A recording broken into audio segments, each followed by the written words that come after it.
Hello everyone, and welcome to the Web3 Watchdogs, the podcast that takes a deep dive into the world of Web3 security, compliance, fraud, and scams, all the fun things. So, join us as we interview executives from across the Web3 industry to uncover the challenges and opportunities of this rapidly evolving space. Now, today we have a real treat for you. We have a special guest.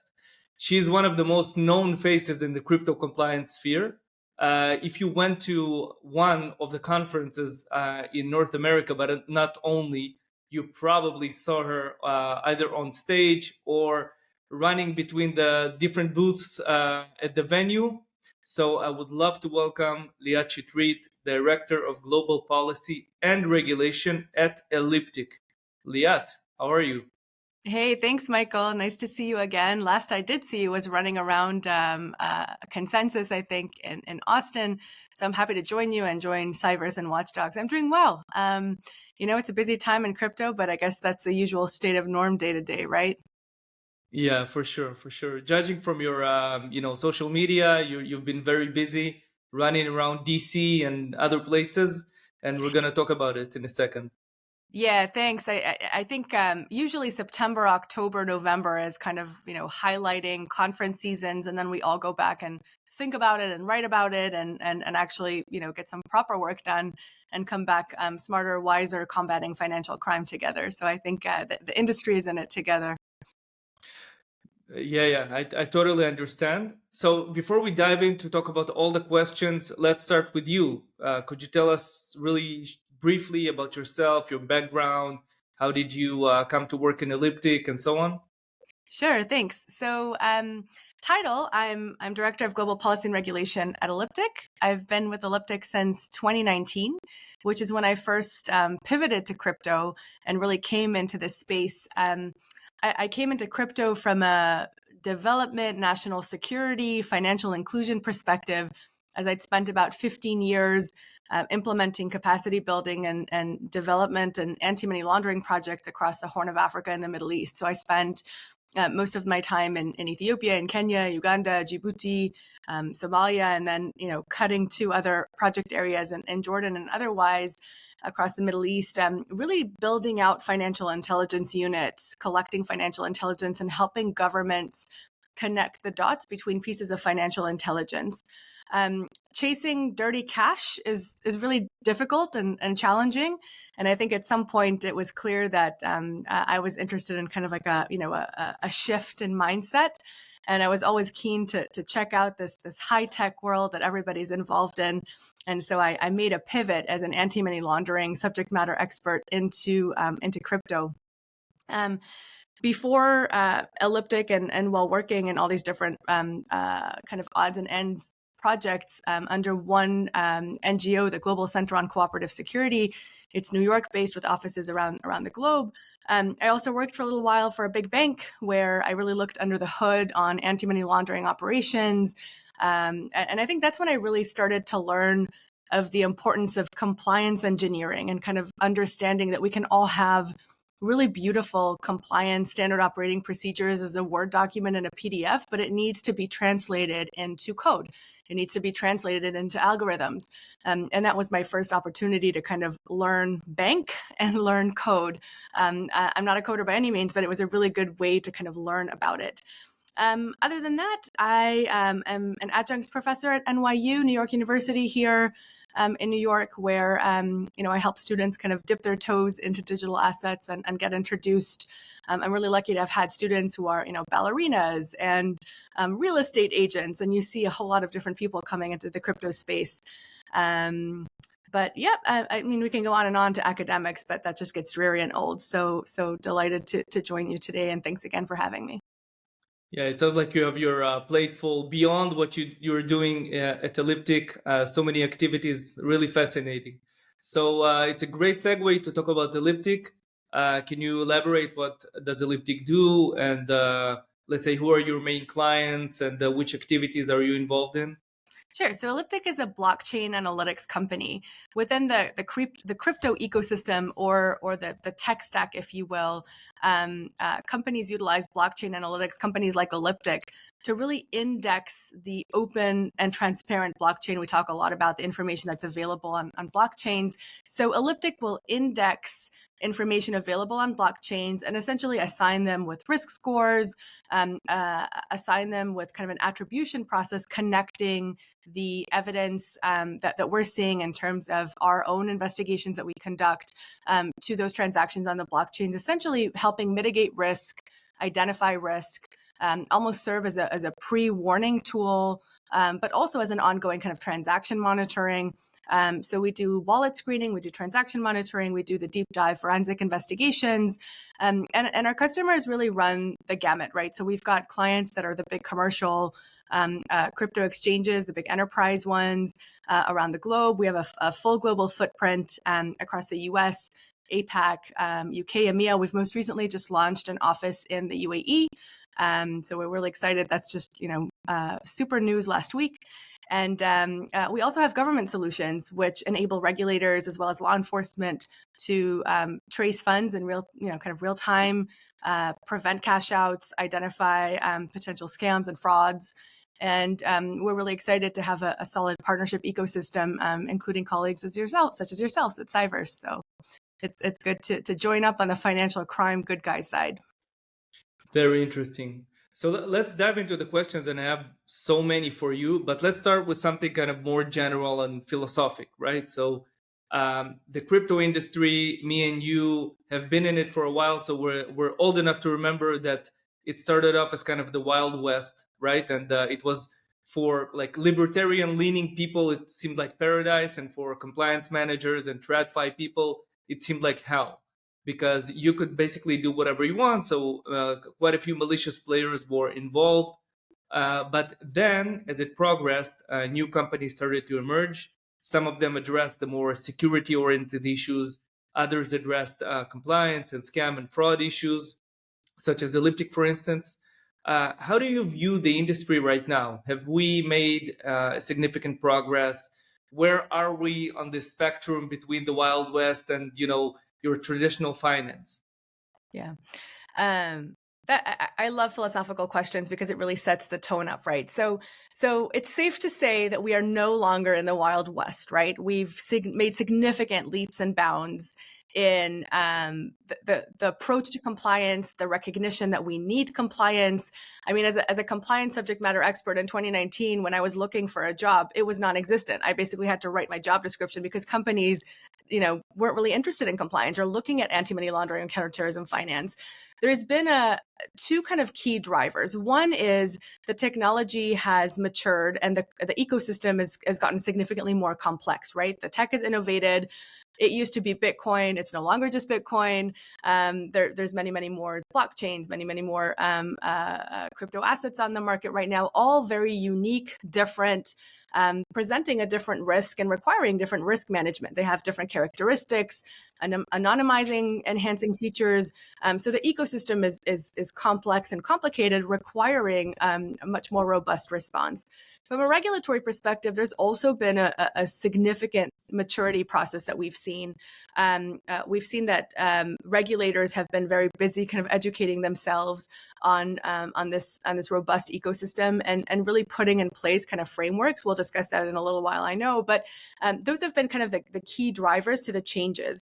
I actually don't love the term Wild West. I think we kind of need to bury it deep down and kind of stop using it altogether because it's not relevant to describe the ecosystem. We've seen huge movement of super knowledgeable people coming back and forth between banks into crypto, then back into banks, then maybe becoming regulators. So we've gone almost full circle and then some of people who are experts in their field and bringing knowledge back and forth. So we've definitely moved along. From a philosophical perspective, I would peg us as being in our teenage years. We're not toddlers anymore.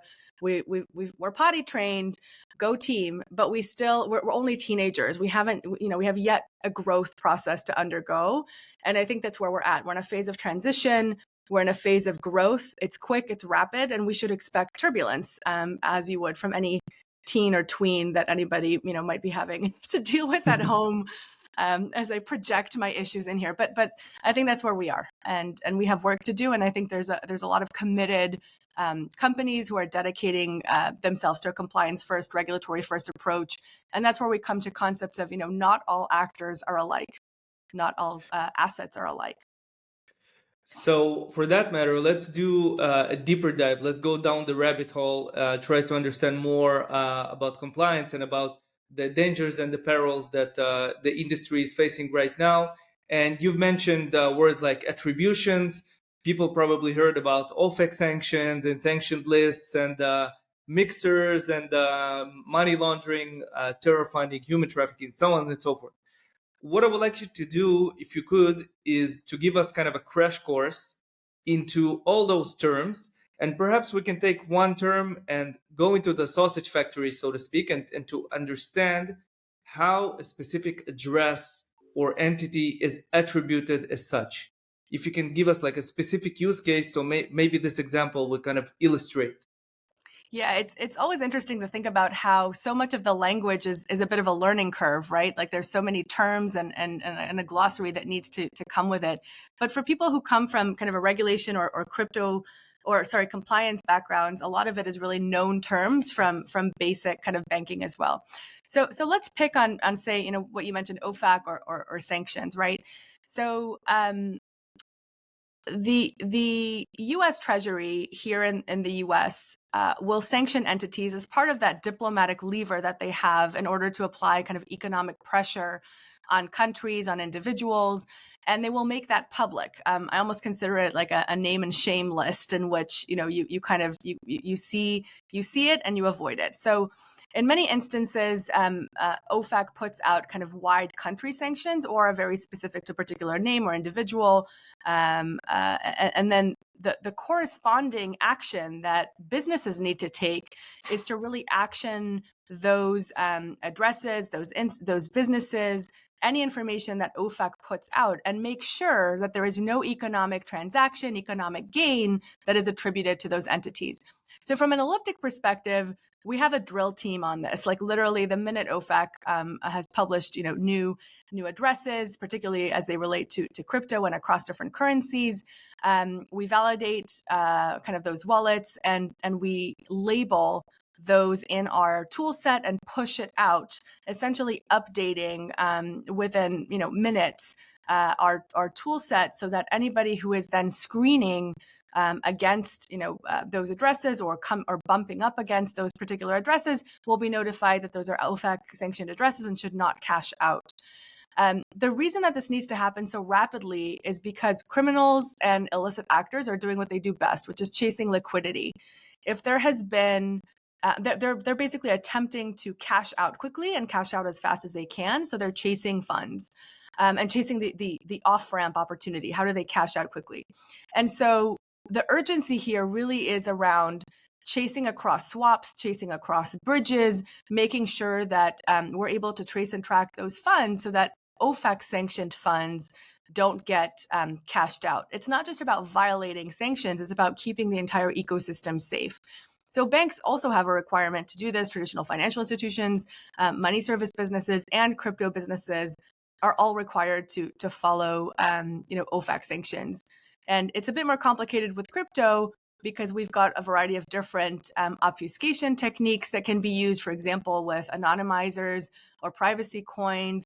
But I would also argue at the same time that it's also easier because we can trace and track and demonstrate kind of that line of vision and literally follow the money and prevent it from being cashed out. So when it comes to tracing within crypto or fiat, aka one swift message back, I would argue that we have a bit of a winner when it comes to crypto tracing. Yeah, for sure. Even though the ease of creating a brand new wallet that is not attributed with anything and doesn't is not affiliated with anything is also very swift and easy and cheap in crypto, right? So it's also a challenge on the other hand. Yeah, I mean, exactly as you say, it's not just easy, but you have artificially created wallets that can literally create 500 hops distinction between source of funds. And I think that's when you come across kind of the typologies of obfuscation, blurring the line to the source of funds, and exactly as you said, creating these artificial wallets or artificial hops. And I think that's the importance of making sure that you don't stop tracing or tracking after, say, 9 hops or 10 hops or some arbitrary number, 500 hops, because criminals are savvy. And if they're going to figure out that blockchain analytics companies can trace and track until like the 9th wallet or the 10th wallet, they're going to go to the 11th wallet and cash out, see y'all later. But I think we've learned that, and we're now able to trace and track. Certainly we do that at Elliptic. We trace and track all the way through to the next kind of opportunity to cash out, and we're able to also kind of advise those entities and say, hey, this is coming your way, and they're also able to see it, and therefore either stop the cash out, put the funds in escrow, investigate, report it as needed. And I think all that happens again very, very quickly. Great. So now that we discussed OFAC and kind of the more known lists and flaggings and attributions, let's talk about one of the most interesting and probably the most popular scams or fraud, depends on how you call it right now, which is pig butchering. Obviously, we keep hearing it in the crypto news, media, and also the numbers are staggering, right? It's in the tens of billions. Could you elaborate more what this colorful name means and how it works? Sure. So the term pig butchering is a literal translation from the Chinese. It's a term that you really used to describe kind of a type of investment fraud, a confidence scam, a romance scam, where a victim is gradually kind of over time convinced to invest more and more money into a particular fraudulent scheme, essentially fattening up the pig, if you will, until the victim is then slaughtered out of their funds. And so I think it's a horrible name. It's a terrible name.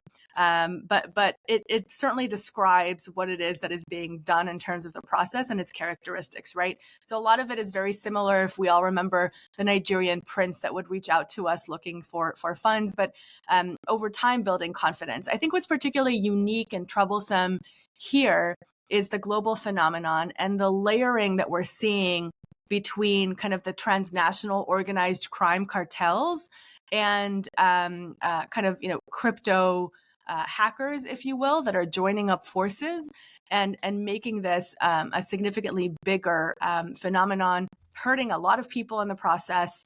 And I think, one of the things that we hear a lot about comes from a clear advocate of ending pig butchering, which is, Aaron West's Shamrock Initiative, bringing together law enforcement as well as private sector entities to fight this.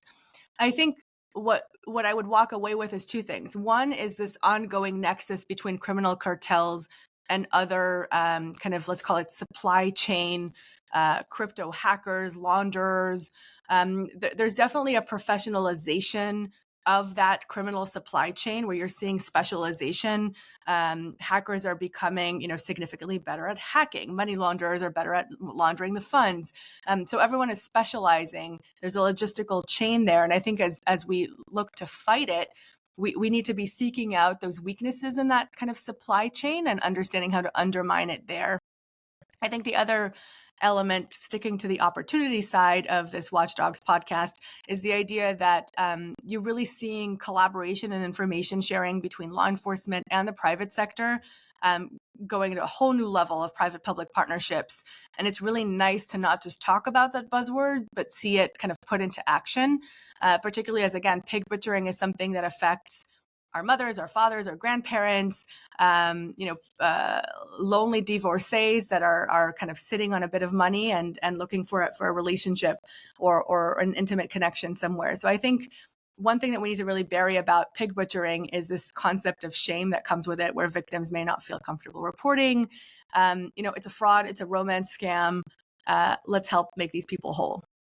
Yeah, for sure. We're also dealing with this quite extensively, and we see that with our clients. It is a challenge, right? Because if you think about it, it originates on the most offline, definitely off-chain way, right?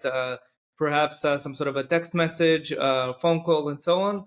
But eventually, it ends up becoming a crypto on-chain transaction that is clearly fraudulent, but it's really hard to identify it as such. Yeah, I really love this point that you're just making, because I think if we're to look at kind of trends and convergence of trends, off-chain and on-chain data and what that means and how we piece together a risk picture, an intelligence picture, a data picture, we have to be better and stronger at piecing together that kind of, let's say, open source intelligence, text messages, all those kind of, social media attributions, and piecing those together with the on-chain information that comes from, on-chain transactions, from hashes. Like we need to be better at piecing those together to get that better picture of risk and solve crimes faster. Sure thing. So we talked about crime cartels. We talked about sanctioned countries. I think we can kind of bundle all this together to talk about North Korea, right?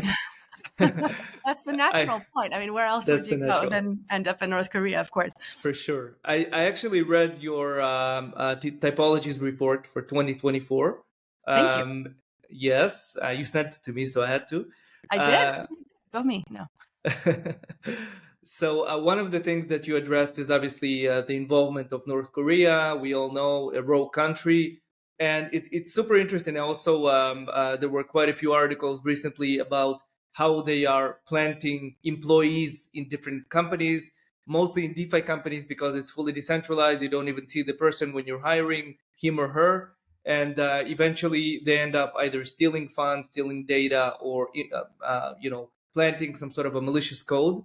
But with respect to hacks and fraud, we see North Koreans, and that I can attest from cyber side as well, that they are super active. And oftentimes, like 5 minutes after the hack, we can already identify that it was the Lazarus group, because there are certain patterns. So, what can you tell us about that? First of all, in terms of is it a myth, or is it really like a country that is a huge chunk of its GDP comes from such activities? And also, are you familiar with any attempts to counter that and to mitigate that? Yeah, I think DPRK and its Lazarus Group arm have really grown again in their professionalization, right? So we talked about that earlier. Again, this is a broader trend, not just in North Korea, but this idea that criminals are getting very good at what they're doing. They're professionalizing. I sometimes look and wonder what job description that would look like, and it's very similar, because in terrorism finance, we used to see ISIS and ISIL recruiting and putting out job descriptions to include benefits and compensation, just because it's a market, and it's a market where they're looking for talent. And I would assume that this kind of operates in a similar way. I don't think that governments are taking this rolling over, right? You see a lot of activity coming out of the US, utilizing sanctions, but also just cooperation, task forces, information sharing, financial intelligence sharing across different FIUs, financial intelligence units globally, Interpol, Europol. I mean, there's a lot of different interregional, regional, and national agencies involved. And I think the private sector have really shored up and kind of come in to this forum and are really exposed to a lot of on-chain information, and then are sharing this information back with the right authorities to get this moving. If we were to kind of look at a unique angle here, I think this is one of those areas where we can certainly see the hype of the AI, the artificial intelligence, social engineering nexus with crypto. Exactly as you said, we're seeing this kind of these deep fakes that come out, and this utilization of AI in order to kind of push the fraud, to push the scam deeper and make it more convincing and stronger and better. And we're seeing again that part of the toolkit that allows Lazarus to just be more sophisticated in their criminality. Even though, even before kind of AI, before crypto, we saw them operating in kind of complex, simultaneous ATM heists around the globe, right? So I think they're almost like an innovation lab for DPRK, not to make fun or to make light of it, but I think that we have a really big kind of enemy here that we need to focus on breaking down. And the more they utilize technology, the more I wonder if we have better ways to just kind of bring them down. And tackling their finances in real time is a big issue for all of us. Yeah, not only that, I mean, the mindset seems to be very similar to a mindset of a startup, right? They are very lean, very efficient. They practice different ROI practices, right? Because at the end of the day, you can put a price tag on, let's say, breaking, a multi-sig wallet, right? It requires a certain amount of engineering, computing power, and so on. And at the end of the day, they are, ROI wise, they're super efficient. And oftentimes you cannot really recover the funds because, as you said, they focus on liquidity and cashing out very quickly. So yeah, it's a huge challenge. Yeah, as you said, they're flexible, they're innovative. They're this idea that they're nimble allows them to iterate quickly. Kind of all the same principles that we talk about in startups, right? Fail fast, innovate again, and go to market with a new strategy. They're really finessed and upskilled themselves, and I think it's again an enemy that we shouldn't underestimate as they continue to kind of tap into different and new sources of financing. Yeah. So we talked about how the US tries to counter it. So you are a frequent visitor to DC, and I see you in all the pictures, and I reckon that you're visiting all the regulators' offices. Now, any person that goes through the Twitter or X of the crypto sphere sees that, the different regulators, and especially Gensler, they really are on the spotlight there. So I was wondering, I would love for you to share your insights from their approach. Are they misunderstood? What's what's the mindset there with respect to crypto? Because oftentimes it seems like they're quite confused, and there's this typical regulation by enforcement notion. It's kind of hard to read. What are they up to, and what does the future hold? Especially now ahead of probably a new administration either way. Yeah. Every time so DC is my state of birth. I was born in Washington DC, and it's always a bit of a homecoming since I go down from New York on the train, and I always have 4 hours to think about going to DC and 4 hours to think coming back from DC. And I always end up kind of walking away reflecting about a lot of these meetings and a lot of these conversations, kind of the same topics that you've just raised. The regulation via enforcement is not without strategy. The strategy there is let's force a resolution quickly. Let's force a resolution through the court. So we know, the strategy is clear. Let's take this to the courts. And more importantly, it's let's take it to the courts in multiple states in order to eventually force a Supreme Court decision on where is crypto landing. Is it, under the jurisdiction of the SEC or the CFTC? And so to me, that's a clear kind of like map of an SEC that is really focused on the enforcement angle. And we can continue and debate that, but that's where they're at. At the same time, we can look at things like their labs, which does invite startups to come in and share the business model and share kind of the technologies, and they themselves kind of offer an invitation to say, if you're uncomfortable coming alone as a singular company, come in groups, right? So band up in a group of companies and go meet with the SEC. Maybe you're less vulnerable. Maybe you're more open to having a conversation that way.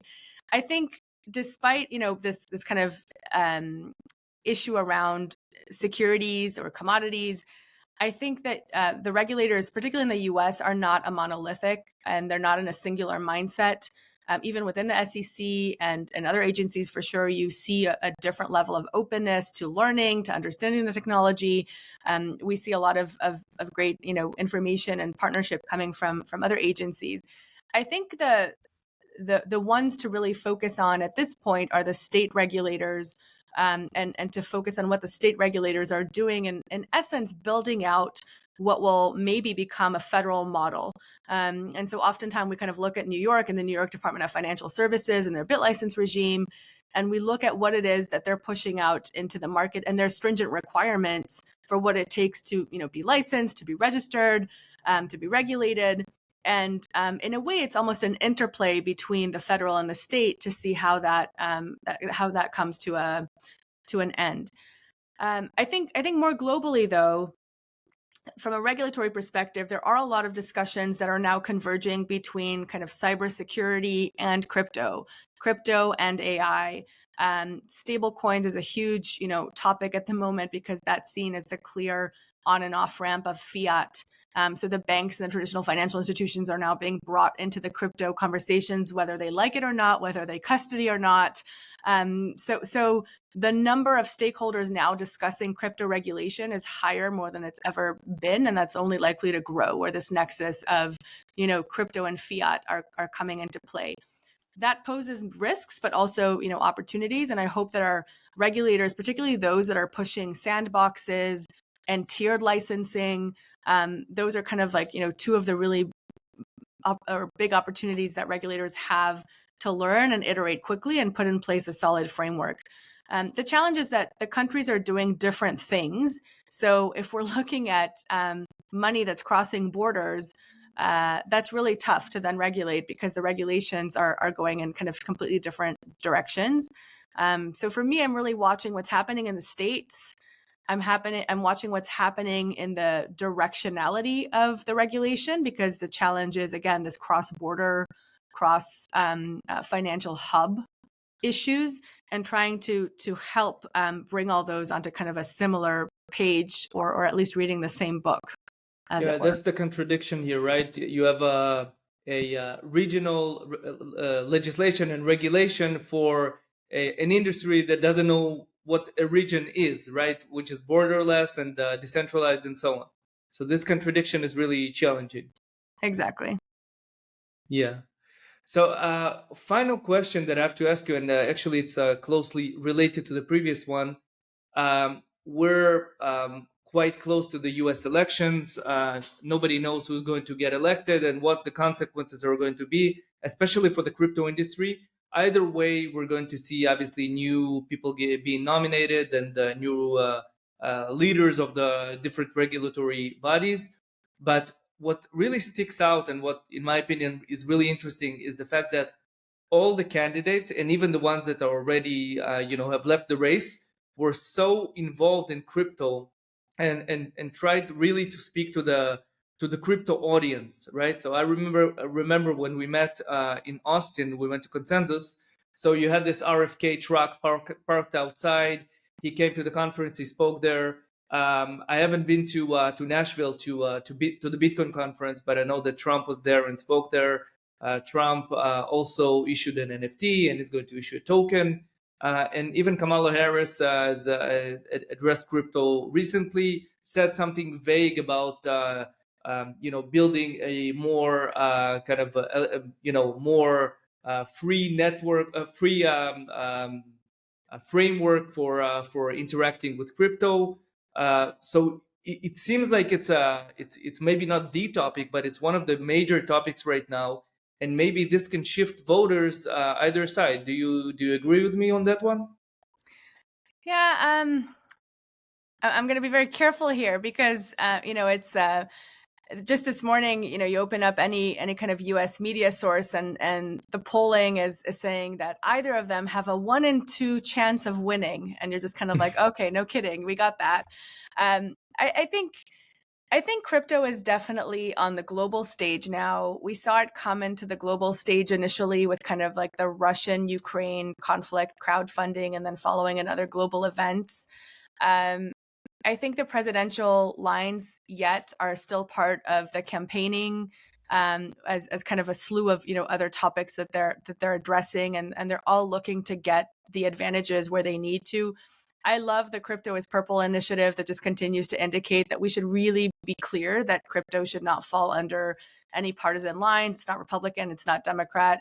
We just kind of rise above it and become meta political. So I also see a lot of the political posturing and know that some of it could potentially sway votes and communities because that's how people vote. And while I don't know what's going to happen in that sense, I do think that we should look at kind of a similar conclusion that we just had from the regulatory discussion that we had, which is the presidential candidates are that one individual at the top. We should be really curious and interested in their administrations and the people that they are going to be putting in the major institutions and their political appointments, right? Or the major agencies, to see who are they bringing along and what are their views of crypto and what are their views of policies. We should be continuing to look at the courts. And so I do always enjoy a solid political season. And when it comes to the elections, the presidential elections in the U.S., absolutely. But I think we should all take it with a bit of grain of salt as well, just because there's still a lot of track record to go right after the elections. So we're all watching the same news, and may the best president win, and may they have really great views of solid crypto policy and regulation, whoever they are. Yeah, for sure. And either way, it's going to be interesting because there are going to be a lot of changes and exciting times for crypto, hopefully for the best. Yeah, exactly. Liat, thank you so much. I have like a bunch of other questions, but unfortunately, that's all the time that we have for today. I really appreciate you coming. I would love to do a follow-up already, perhaps after the elections, to see all the new updates from DC. So thank you so much. See you. Thanks for having me, and I'll look forward to seeing you again soon. Perfect. Thank you. Thanks. Web3 Watchdogs is powered by CyVers, your end-to-end solution for mitigating malicious activity in Web3. From hacks to scams, from fraud to compliance challenges, CyVers has got you covered. Serving some of the biggest names in the industry, their AI-powered engine is able to detect and eliminate threats before they happen. For more details, go to cyvers.ai/demo. That's cyvers.ai